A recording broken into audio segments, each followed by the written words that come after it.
کہ ایک ڈرائیور گاڑی چلا رہا تھا اور اس میں 40-50 سواریاں بیٹھی ہوئی ہیں. نہر کے کنارے وہ گاڑی چلا رہے ہیں. ایک طرف نہر ہے، دوسری طرف کھلا علاقہ ہے، اور دوسری طرف سے ایک کتیا سڑک پہ آئی اور بس کے آگے آ گئی.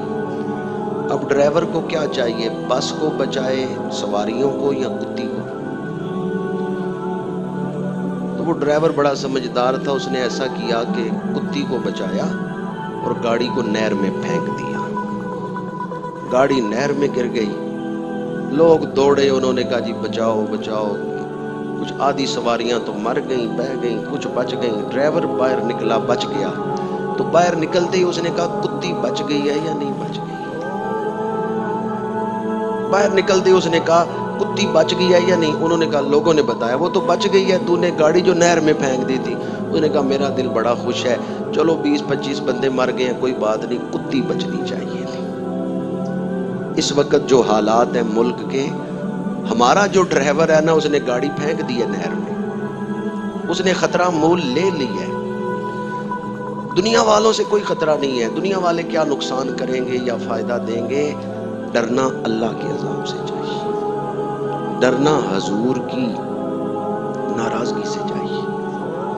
میں یہ لفظ بالعموم نہیں بولتا، میرے اندر ہمت ہی نہیں ہے کہ میں یہ لفظ بول سکوں. حضور کی ناراضگی، یہ لفظ نہیں میں بول سکتا. انہوں نے معمولی سمجھا اس کیس کو. اس کی جو حساسیت ہے، اس کا جو ایمان کے ساتھ تعلق ہے، اس طرف دھیان نہیں کیا. کیس میں 2 فریق ہوتے ہیں. ایک طرف تو یہ عیسائی عورت ہے، تو اس کیس کا دوسرا فریق کون ہے؟ دوسرا فریق حضور کی عزت ہے. حضور کی عزت. عمران خان صاحب، آپ تو گلی میں نالی میں پھرنے والے کیڑے کی بھی حیثیت حضور کے سامنے نہیں رکھتے. آپ نے حضور کی عزت کو معمولی سمجھا اور اس عورت کو بچایا ہے. جب یہ کیس دائر ہوا تھا تو مدعی اٹاں والی کے مسلمان ہی تھے، قاری محمد اسلام ہی تھا. لیکن جب ایس پی نے لکھ دیا انویسٹیگیشن میں کہ اس عورت نے مان لیا میں نے گستاخی کی ہے، اب مدعی وہ نہیں ہے، اب مدعی امت مسلمہ ہے. اور اب اس کیس کا دوسرا فریق حضور کی عزت. اب کسی کو فیصلہ کرتے ہوئے دونوں چیزیں سامنے رکھنی چاہیے. ایک طرف عیسائی عورت ہے، دوسری طرف حضور کی عزت.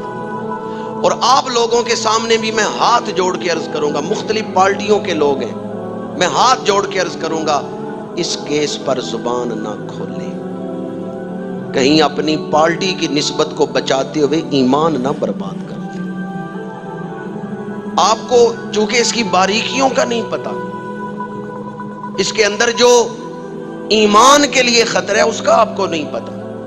ہمارے دشمن تو یہی چاہتے ہیں کہ اس قوم کو، اس امت کو بے ایمان بنا دیا جائے، ان سے ایمان کی دولت چھین لی جائے، حضور کی محبت ان کے دل سے نکال لی جائے.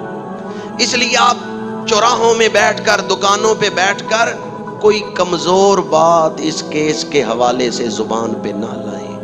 کہیں تیرے منہ سے لفظ نکلے اور حضور کا دل نہ دکھ جائے کہ غلام میرا ہے اور وفاداری کی باتیں دوسروں کے لیے کر رہا ہے. حضور رو رو کے آنسو بہا کے ہماری بخشش کے لیے دعائیں مانگتے رہیں، اور تو دکان پہ بیٹھ کے حضور کے دشمنوں کی طرفداری کر رہا ہو. تو چوراہوں میں بیٹھ کے حضور کے دشمنوں کی طرفداری کر رہا ہو. دوبارہ ہاتھ جوڑ کے عرض کروں گا، یہ بڑا نازک مسئلہ ہے، یہ بڑا حساس مسئلہ ہے. اس میں ایک طرف تو وہ عیسائی عورت ہے، دوسری طرف حضور کی عزت ہے. علامہ اقبال نے کیا خوب لکھا تھا، میرے آقا کریم کی جو عزت مبارکہ ہے، با خدا دیوانہ باش، با محمد ہوشیار. یہ مولانا روم کا نظریہ ہے. با خدا دیوانہ باش، با محمد ہوشیار. جب حضور کی بات ہو، حضور کا ذکر ہو، تو ہوشیار ہو جانا، بڑی احتیاط سے بات کرنا. چٹکی بجانے میں زیادہ وقت لگتا ہے، بندہ اس سے پہلے برباد